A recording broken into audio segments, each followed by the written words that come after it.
de bokanga biloko bana RDC bana Congo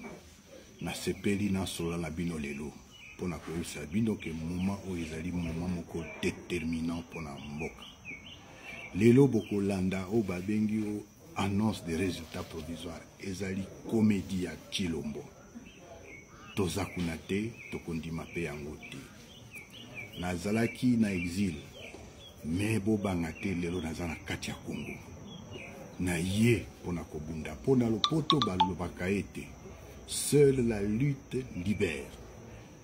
kokanisaka te ke américain nde akoya kolibere biso biso moko nde tokoki kose libere boteleme bobanga te félicitations longonya monene penza na bato ya Ikela na bato ya Bunya na bato ya Katanga esika batindeli bino ba escadron de la mort bobanga te naza deja na Congo toye na alliance toza na lutte naza koya eza kotelema esika nazali te toza kokende na Kinshasa tozokende kotelemela kolongwa Chilombo ayebinga bien Chilombo oyebinga malamu yeba koza lisusu président de la République te na yebi esika utaki ozali aventurier ozali frappeur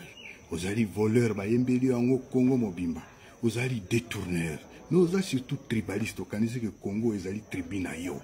owane suki to telemi Congo mobimbezo telema esi telemi sima na biso pona tozo ya ko telemisa yo pe ko benga na yo.